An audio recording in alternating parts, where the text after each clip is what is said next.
adik-adik, selamat pagi. Aku mau kenal Tuhan, aku mau cinta Tuhan melalui firman-Nya.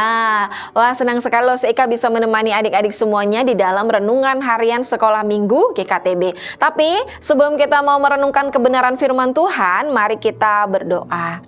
Tuhan Yesus, terima kasih untuk hari yang indah yang Tuhan berikan bagi kami untuk kami boleh nikmati hari ini. Kami juga bersyukur, berterima kasih untuk kesempatan juga yang Tuhan berikan bagi setiap kami untuk kembali lagi merenungkan kebenaran firman-Mu. Kiranya Tuhan tolong kami supaya kami mengerti, memahami serta melakukannya di dalam kehidupan kami hari lepas hari. Dalam nama Tuhan Yesus Kristus kami sudah berdoa. Amin. Nah, adik-adik, di pagi hari ini kita masih mau belajar bersama-sama tentang kisah Simson ya. Dan mari kita buka Alkitab kita di dalam kitab Hakim-Hakim pasalnya yang ke-16 ayat yang ke-4 sampai ayat yang ke-22. Adik-adik bisa membaca di dalam Alkitabnya masing-masing. Lalu Seika akan membacakan untuk kita semuanya di ayatnya yang ke-17. Demikianlah firman Tuhan.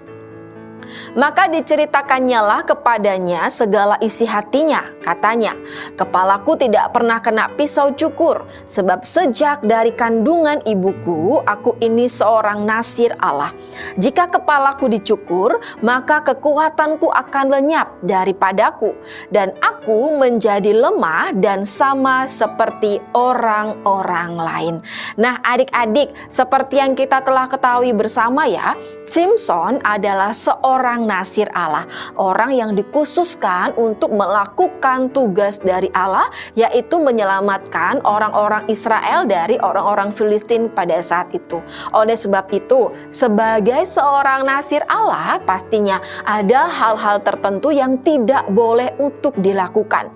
Nah, seperti yang telah kita pelajari dalam renungan-renungan harian sebelumnya ya, seharusnya sebagai seorang nasir Allah, dia tidak boleh kawin campur, artinya dia tidak boleh menikah dengan gadis atau perempuan dari suku yang lain.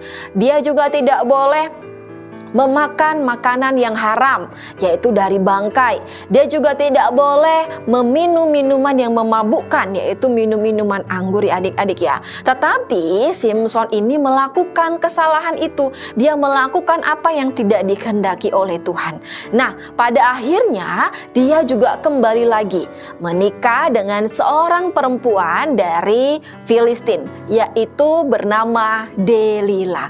Nah, ketika orang-orang Filistin ini mengetahui bahwa Simson ini nih ya menikah dengan Delila, maka orang-orang Filistin ini, raja-raja orang Filistin ini menyuruh Delila untuk mencari tahu apa yang menjadi kelemahan Simson. Karena apa? Karena berulang kali ya, Simson ini adalah orang yang kuat yang tidak dapat dikalahkan. Ingat ya adik-adik ya, Simson memiliki kekuatan yang hebat karena Tuhanlah yang memberikan kekuatan itu.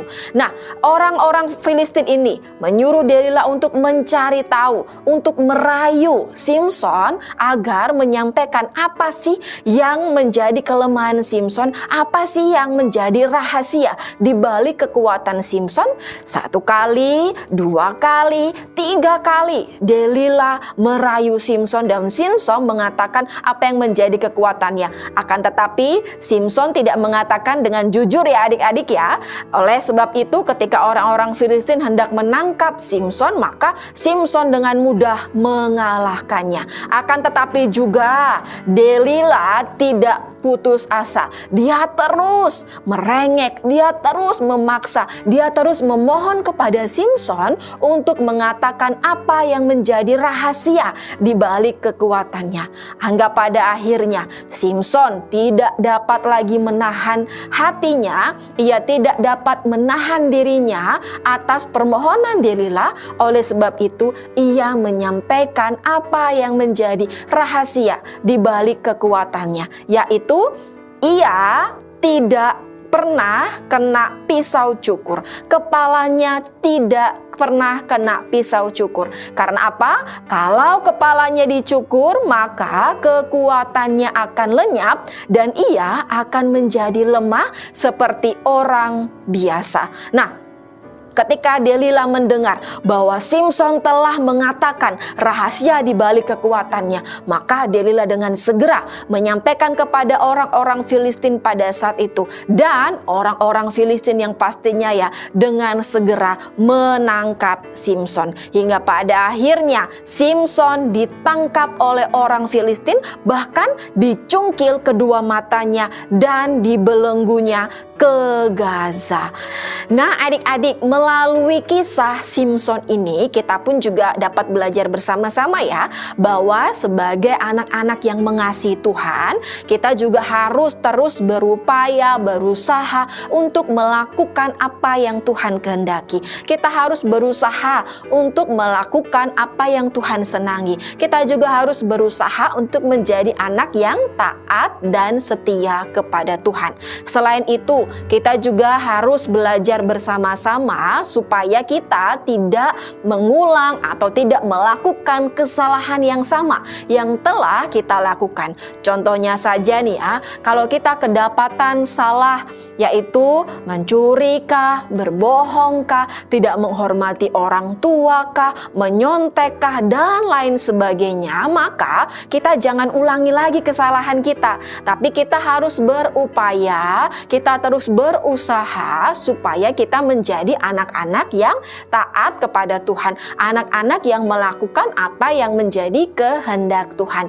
Dan ingat ya adik-adik ya, bagaimana supaya kita tahu akan kehendak Tuhan, akan perintah Tuhan, yaitu melalui firman-Nya, melalui Alkitab. Karena apa? Karena Tuhan Allah menyatakan dirinya melalui Alkitab, melalui firman Allah. Oleh sebab itu, Lause terus ingatkan untuk kita semuanya, jangan jemu-jemu ya, jangan bosan-bosan untuk merenungkan kebenaran firman Tuhan. Karena apa? Karena di dalam kebenaran firman Tuhan, kita bisa tahu apa yang Tuhan kehendaki, apa yang tidak Tuhan kehendaki, apa yang Tuhan senangi, apa yang tidak Tuhan senangi. Dan Lause yakin ya, kita semua sebagai anak-anak yang mengasihi Dia, pastinya kita mau menjadi anak-anak yang taat dan setia kepada Tuhan. Kita mau jadi anak-anak yang terus melakukan apa yang Tuhan kehendaki di dalam kehidupan kita.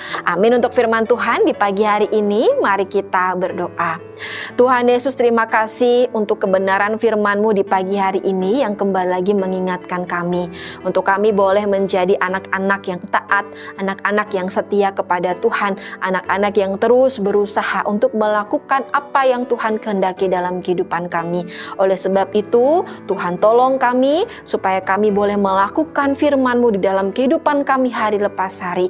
Dan biarlah apapun yang kami kerjakan juga di sepanjang hari ini, baik sekolah online kami, baik apapun kegiatan kami semuanya kedapatan memuliakan nama-Mu. Terima kasih ya Tuhan, inilah yang menjadi doa kami. Dalam nama Tuhan Yesus Kristus kami sudah berdoa. Amin. Nah adik-adik, sekian dulu perenungan firman Tuhan di pagi hari ini ya. Sampai ketemu di dalam renungan-renungan harian selanjutnya. Dan selamat beraktivitas untuk kita semuanya. Bye-bye.